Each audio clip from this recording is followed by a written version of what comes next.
Yo, what's going on? Paul Allen, play-by-play guy for the Minnesota Vikings. Welcome to Virtual Vikings Game Plan. Happy to be joined by comedian and from the Vikings Entertainment Network, Amundson, and Fox 9's Ron Johnson. Now, last week, the necessary evil, we analyzed the Green Bay Packers. Gentlemen, let's stay in the NFC North. Here you see pertinent stats from the 2019 Vikings and the 2019 Chicago Bears. Ron, we begin with you. What jumps out at you? Passing yards for the Bears, 25th in the NFL, 205 yards. They sucked. So when you look at adding Nick Foles, I looked at his 2018 numbers when he was with the Eagles. His third down numbers were immaculate. I mean, he was almost 80% completions on third down. He was extremely protective of the ball, moving the ball. Yes, we know it was the RPO, so a different offense.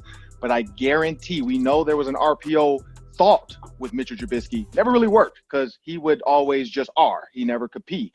But when you look at Nick Foles, he ran that offense to perfection. So I think with, this offense wanting to have an RPO style, Nick Foles fits perfect and he runs it better. I think they're going to be in the top 15. I think Nick Foles, if he can stay healthy, will have a pretty good season for the Bears passing the ball. And Cy, on those quarterbacks, I think it's Foles. What about you?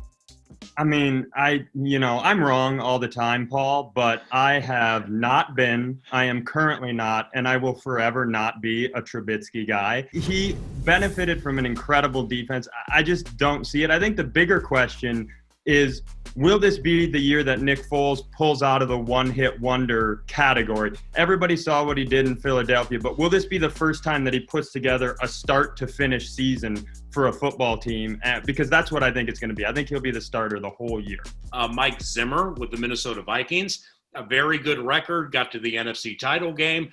There has been an immense amount of turnover defensively, specifically in the secondary. And recently, here's what Mike said about his corners. I think they're going to go in there and do a good job. I kind of like this group. I think we got some size, we got some quickness, we got some athletic ability, and they seem to be smart. So, it's just going out there and doing what they do every day. And that's what they're doing now. Just off what Mike said, Ron, what do you think? Well, first, looking at Mike Hughes, I saw Mike Hughes in a couple routes, and a receiver ran a stop and go. For a DB coming off of a knee injury, he looked extremely fluid. He didn't look out of place. He looked comfortable. He broke the ball up. Of course, doing what DBs do, they celebrate everything too much. But, he was there in position to make the play. Then you look at Dantzler. Okay, normally rookies go against rookies, and you're like, okay, well, how's he look against Justin Jefferson? How does he look against this guy? He went up against Adam Thielen because he was running with the ones. Against Adam Thielen, he was in his hip pocket, perfect position. The fact that his wingspan is that of a jumbo jet, he was able to knock the ball down, two, not hurt 19 because you don't want to touch 19. You touch 19, you're probably on in the doghouse with Zimmer. But he was able to make the play, and if Anthony Harris was paying attention, it was a tip to Anthony Harris, could have been an interception.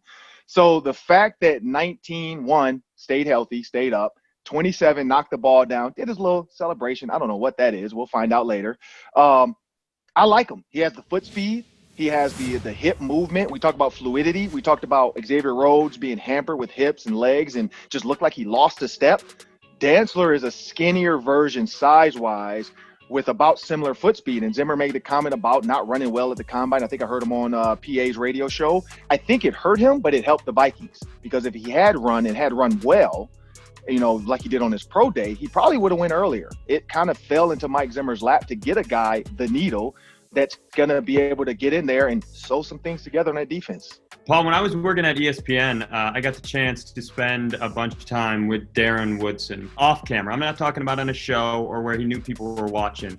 And he knew I was a Viking fan, and he couldn't stop gushing about Mike Zimmer. So I know a lot of fans get tired of that cornerback whisperer narrative.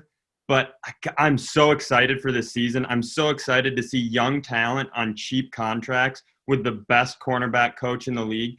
I think we talk about that narrative a lot because it's real, and I just can't wait to see how it plays out.